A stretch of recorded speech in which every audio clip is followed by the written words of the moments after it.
बाश रे आरे ऑपरेशंस उपरे spoken tutorial को स्वागत। एही ट्यूटोरियल रे आपण शिखिबे किपरि एक आरे घोषणा करिवे ओ ताकू वैल्यू असाइन करिवे। घोषणा समय रे एक आरे इनिशियलाइज करिवा।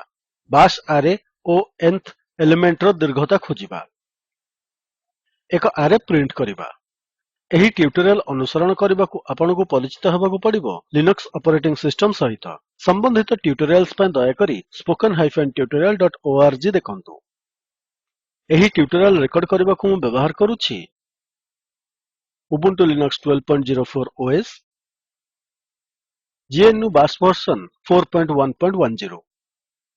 ଅଭ୍ୟାସ ପାଇଁ GNU ବାଶ୍ ଭର୍ସନ୍ 4 କିମ୍ବା ଉର୍ଦ୍ଧ୍ୱର ସୁପାରିଶ କରାଯାଉଛି। ତେବେ ଚାଲନ୍ତୁ ଏକ ଆରେ ଓ ତାହାର ବୈଶିଷ୍ଟ୍ୟର ପରିଭାଷାରୁ ଆରମ୍ଭ କରିବା। ଏକ ଆରେ ହେଉଛି ବହୁବିଧ ଭାଲ୍ୟୁ ସହିତ ଗୋଟିଏ ଭେରିଏବଲ୍। ଭାଲ୍ୟୁଗୁଡ଼ିକ ସମାନ କିମ୍ବା ଭିନ୍ନ ହୋଇପାରେ। ଗୋଟିଏ ଆରେର ଆକାର ପାଇଁ କୌଣସି ସର୍ବାଧିକ ସୀମା ନଥାଏ। ଆରେ ସଦସ୍ୟଗୁଡ଼ିକୁ ନିରନ୍ତର ହେବା ଆବଶ୍ୟକ ନାହିଁ। ଆରେ ଇଣ୍ଡେକ୍ସ ସର୍ବଦା 0ରୁ ଆରମ୍ଭ ହୁଏ। ଗୋଟିଏ ଆରେକୁ ଏକ ଭାଲ୍ୟୁ କିପରି ଘୋଷଣା ଓ ଆସାଇନ୍ କରାଯାଏ ତାହା ଆମେ ଏବେ ଦେଖିବା। ଏକ ଆରେ ଘୋଷଣା କରିବା ପାଇଁ ସିଣ୍ଟାକ୍ସ ହେଉଛି ଡିକ୍ଲେୟାର -a ଆରେ ନାମ। ଗୋଟିଏ ଆରେ ଘୋଷଣା କରିବାକୁ ଡିକ୍ଲେୟାର କିୱର୍ଡ ବ୍ୟବହାର କରାଯାଏ। ଏହା ବାଶ୍ ରେ ଥିବା ଏକ ବିଲ୍ଟ ଇନ୍ କମାଣ୍ଡ ଅଟେ। ଗୋଟିଏ ଆରେକୁ ଏକ ଭାଲ୍ୟୁ ଆସାଇନ୍ କରିବା ପାଇଁ ସିଣ୍ଟାକ୍ସ ହେଉଛି ନାମେ ସ୍କ୍ୱେର୍ ବ୍ରାକେଟ୍ସ ମଧ୍ୟରେ index equals to single coats ମଧ୍ୟରେ ଭାଲ୍ୟୁ। ଏବେ ଚାଲନ୍ତୁ ଦେଖିବା ଏକ ଆରେର ଘୋଷଣା ସମୟରେ କିପରି ଇନିସିଆଲାଇଜ୍ କରାଯାଏ। ଆରେକୁ ଗୋଟିଏ ସମୟରେ ଘୋଷଣା ଓ ଇନିସିଆଲାଇଜ୍ କରିହେବ। ଏଲିମେଣ୍ଟ ଗୁଡ଼ିକୁ ସ୍ପେସ୍ ଦ୍ୱାରା ପୃଥକ କରିବା ଦରକାର। ପ୍ରତ୍ୟେକ ଏଲିମେଣ୍ଟ ପାରାନ୍ଥେସିସ୍ ମଧ୍ୟରେ ରହିବା ଉଚିତ।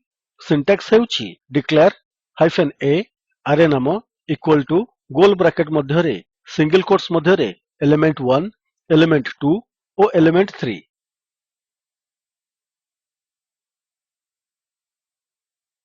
ଗୋଟିଏ ଉଦାହରଣକୁ ଦେଖିବା।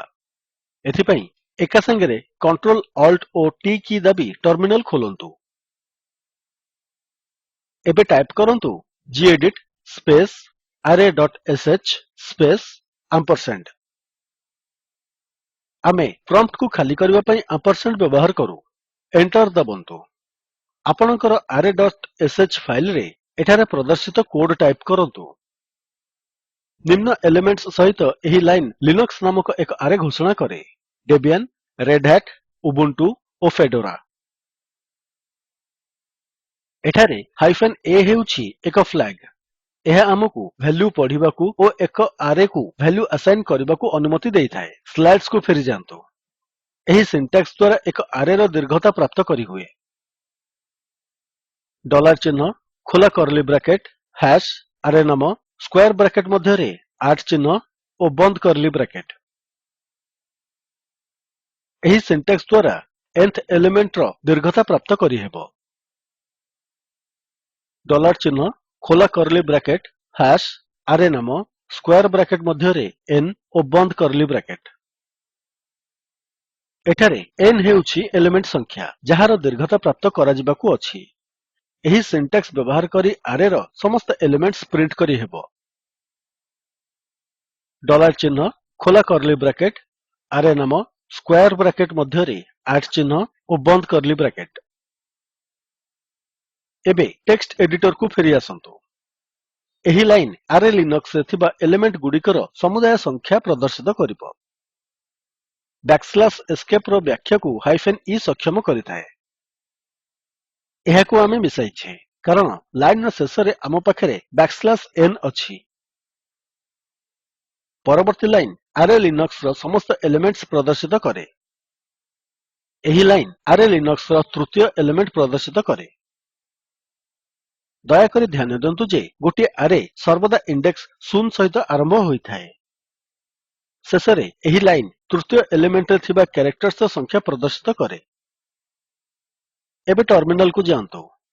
chmod space +x space array.sh type କରି ପ୍ରଥମେ ଫାଇଲ୍ କୁ ନିଷ୍ପାଦନ ଯୋଗ୍ୟ କରନ୍ତୁ। ଏଣ୍ଟର ଦାବନ୍ତୁ। ଟାଇପ୍ କରନ୍ତୁ /array.sh ଏଣ୍ଟର ଦାବନ୍ତୁ। ଆଉଟପୁଟ୍ ପ୍ରଦର୍ଶିତ ହେଲା। ଏଲିମେଣ୍ଟର ସଂଖ୍ୟା କିମ୍ବା ଆରେ ଲିନକ୍ସର ଦୀର୍ଘତା ହେଉଛି 4। ଆରେ ଲିନକ୍ସର ଏଲିମେଣ୍ଟ ଗୁଡ଼ିକ ହେଉଛି ଡେବିଆନ୍, ରେଡ୍ ହ୍ୟାଟ୍, ଉବୁଣ୍ଟୁ ଓ ଫେଡୋରା। ଆରେ ଲିନକ୍ସର ତୃତୀୟ ଏଲିମେଣ୍ଟ ହେଉଛି ଉବୁଣ୍ଟୁ ଏବଂ ତୃତୀୟ ଏଲିମେଣ୍ଟରେ ଥିବା କ୍ୟାରେକ୍ଟର ଗୁଡ଼ିକର ସଂଖ୍ୟା ହେଉଛି 6 ଯେପରି ଆଶା କରାଯାଉଥିଲା। ଏହା ଆମକୁ ଏହି ଟ୍ୟୁଟୋରିଆଲର ସମାପ୍ତିକୁ ଆଣେ। ସଂକ୍ଷିପ୍ତରେ ସ୍ଲାଇଡ୍ସକୁ ଫେରିଆସନ୍ତୁ। ଏହି ଟ୍ୟୁଟୋରିଆଲରେ ଆମେ ନିମ୍ନଲିଖିତ ଶିଖିଲେ। ଗୋଟିଏ ଆରେକୁ ଭାଲ୍ୟୁ ଘୋଷଣା ଓ ଆସାଇନ୍ କରିବା, ଘୋଷଣା ସମୟରେ ଏକ ଆରେ ଇନିସିଆଲାଇଜ୍ କରିବା, ଆରେ ଓ ତାହାର nth ଏଲିମେଣ୍ଟର ଦୀର୍ଘତା ଖୋଜିବା ଓ ସମଗ୍ର ଆରେ ପ୍ରିଣ୍ଟ କରିବା। ଏକ ଆସାଇନମେଣ୍ଟ ଭାବେ 7 ଦୀର୍ଘତାର ଏକ ଆରେ ନେମ୍ସ ଘୋଷଣା କରନ୍ତୁ ଏବଂ ନିମ୍ନଲିଖିତ ବାହାର କରନ୍ତୁ। ଏଲିମେଣ୍ଟ ଗୁଡ଼ିକର ସମୁଦାୟ ସଂଖ୍ୟା, ସମସ୍ତ ଏଲିମେଣ୍ଟ ଗୁଡ଼ିକୁ ପ୍ରିଣ୍ଟ କରନ୍ତୁ ଏବଂ ପଞ୍ଚମ ଏଲିମେଣ୍ଟ ପ୍ରିଣ୍ଟ କରନ୍ତୁ। ନିମ୍ନ ଲିଙ୍କରେ ଥିବା ଭିଡିଓକୁ ଦେଖନ୍ତୁ। ଏହା ସ୍ପୋକେନ୍ ଟ୍ୟୁଟୋରିଆଲ ପ୍ରୋଜେକ୍ଟକୁ ସାରାଂଶିତ କରେ। ଯଦି ଆପଣଙ୍କର ଭଲ ବ୍ୟାଣ୍ଡୱିଡଥ୍ ନାହିଁ, ଏହାକୁ ଡାଉନଲୋଡ୍ କରି ଦେଖିପାରିବେ। Spoken Tutorial project team spoken tutorials ବ୍ୟବହାର କରି କର୍ମଶାଳାମାନ ଚଲାନ୍ତି। ଅନଲାଇନ୍ ଟେଷ୍ଟ ପାସ୍ କରୁଥିବା ବ୍ୟକ୍ତିମାନଙ୍କୁ ପ୍ରମାଣପତ୍ର ଦିଅନ୍ତି। ଅଧିକ ବିବରଣୀ ପାଇଁ ଦୟାକରି contact@spoken-tutorial.org କୁ ଲେଖନ୍ତୁ।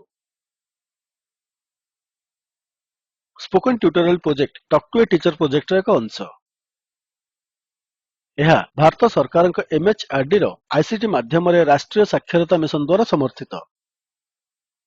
ଏହି ମିଶନ ଉପରେ ଅଧିକ ବିବରଣୀ ନିମ୍ନ ଲିଙ୍କରେ ଉପଲବ୍ଧ। ଆଇଆଇଟି ବମ୍ବେ ତରଫରୁ ମୁଁ ପ୍ରଦୀପ ଚନ୍ଦ୍ର ମହାପାତ୍ର ଆପଣଙ୍କଠାରୁ ବିଦାୟ ନେଉଛି। ଆମ ସହିତ ଜଡ଼ିତ ହୋଇଥିବାରୁ ଧନ୍ୟବାଦ।